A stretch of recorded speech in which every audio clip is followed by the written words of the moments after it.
said Americans need to know how bad it is. So here is a soapbox. How would you tell your average American how bad it is in a way that they could understand? I think the Michael story, and here's a question: why is the story of the two Michaels, Spavor and Kovrig, who were held for 2 years, no charges, in solitary, in some horrible conditions? Why has that story not come out? Meng Wanzhou, as soon as she landed, the Huawei heiress, she lands in China and she tells her whole epic tale of how she survived and stared down the man.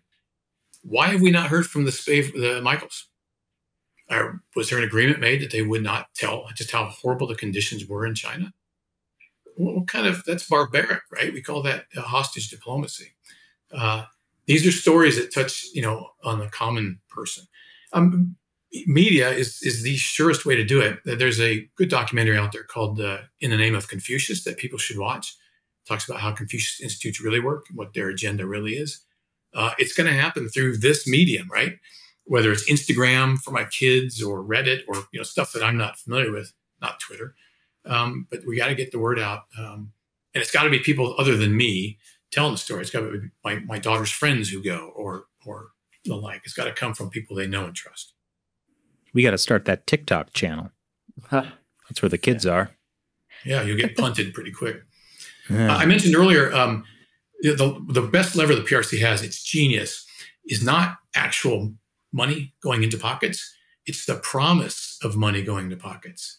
They always hold it out there as if, for schools, right? We might fund that center or give you those grants or whatever you want.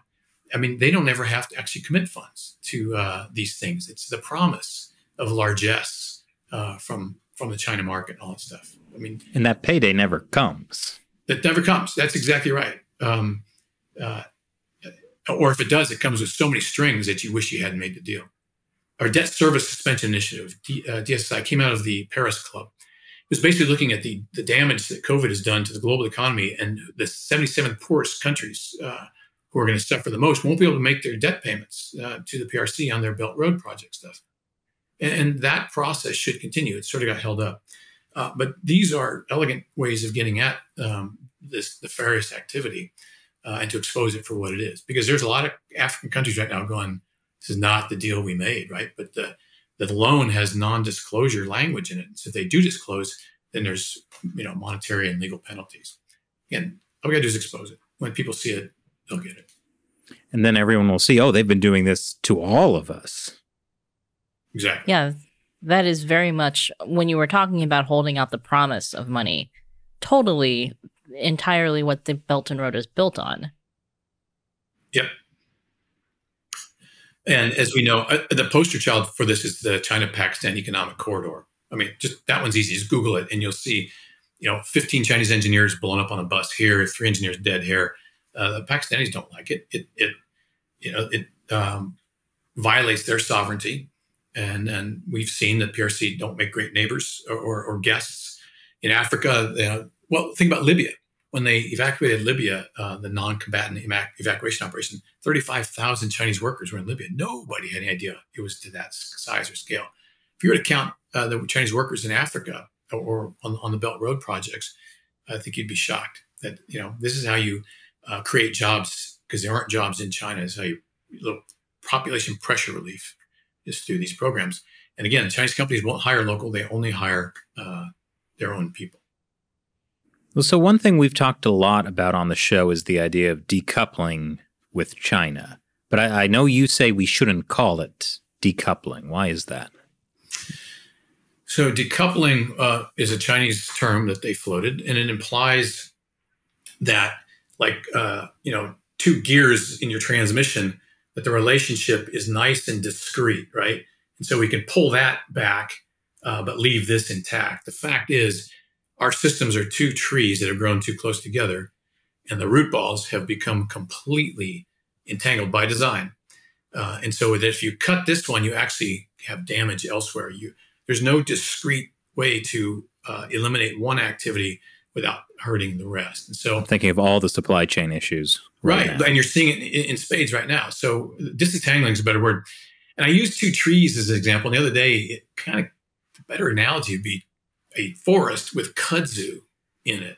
And those vines have totally entangled into our economy and are choking it out in a sort of a parasitic sense. So, but nonetheless, we still got to rip and disentangle all those vines out of our system so we know exactly what is our own and what is theirs. And then when we do engage again, we can engage in discrete ways that allow us to, if the deal isn't going quite well, we can always disengage.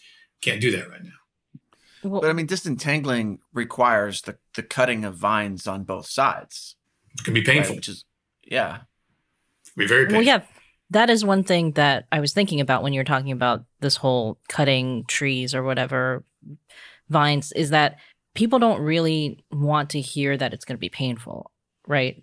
That's another thing that's difficult in terms of messaging or talking to American people about. The trade war hurt American farmers yes, so much. Exactly. Like every time any action is taken against China, then it's like, well, this is hurting American companies. This is hurting American farmers, like you said. How do we talk about that? So it's going to be painful. I thought the pandemic was going to be the opportunity where, because our economy, all economies suffered well. And then we have the supply chain issues where it gave us a really good opportunity to find other markets and other, sources of bicycles and whatnot. There's still an opportunity here. The supply chain thing hasn't quite resolved yet. And American business, if incentivized, will do things. An example, when I lived there, when I was at State, I was in Arlington. I was looking for a bicycle. And for a while there, you remember during the pandemic, like all bicycles were empty. The bike stores were empty. Well, they started refilling. So I looked at the origins of these bikes, and you were thinking it was going to be that one factory in Guangzhou that makes every bicycle, right? Any bicycle less than $2,000 was built in the same factory in China. That was by design. That's a vertical monopoly. One bicycle came from Vietnam, and surprisingly, the other one came from Cambodia. It's happening, and you're hearing today more and more American businesses. Was it Google? Someone's leaving China right now and just says, Yahoo. Yahoo. It's just too difficult to do business. We waited too long. But it was inevitable. It's got to happen. And who's the beneficiary of this? India, Southeast Asia. There's lots and lots of places where you have fairly low labor input costs and decent productivity that American businesses should find other markets. It's the right thing to do at this point.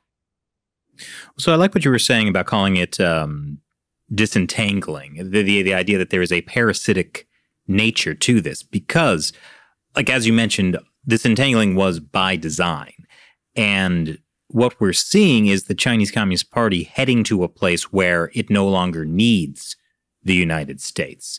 It still does right now, absolutely. But what happens if it gets to the point where the Chinese Communist Party has sucked all the life it needs out of the United States and can go on its own? You mean like they've stolen our IP, their currency, their renminbi is now like a global reserve currency? Yeah, sort of thing. Their digital yuan is what everyone's using instead of the US dollar.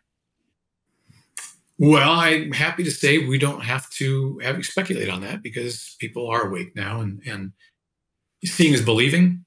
But in the modern world, believing is seeing, and it's taken all this time to get people to believe that there was a problem, that they're now actually recognizing it, and that's a good thing. And it wasn't, there were a lot of things that went into that. Most of it was the pandemic that got people to actually recognize that they weren't playing above, cards on the table. They were covering up, and it seems like trying to make the rest of the world sick by allowing international flights long after they close their own borders, internally, domestically. So it's a narrative. It's a messaging opportunity to tell people that things aren't all well. Fine. Look, there's a lot of belt tightening available in the U.S. We got a lot of room where we can take some pain, and we should take. And that's where we're at right now. We can survive just fine for the next 2, 3, 5 years while industry relocates, while we find other markets, while the world recognizes the real problem here and responds to it. We have really yet to do that. We are not fully competing. Well, I think you're right that there is cause for optimism. Like I remember when we started China Uncensored in 2012, hardly anyone was really loudly raising the alarms about the Chinese Communist Party. And now, there's Free China Memes Instagram page. Like people are John talking. Oliver did an episode about Taiwan, Yeah, people are talking about it in a way that just did not happen even 10 years ago. when it's in the public space, when John Oliver is doing Pander Express, that's winning, right? When a government, wonk says it, they tune you out. But when popular media and it gets into the popular narrative, and we're in good shape.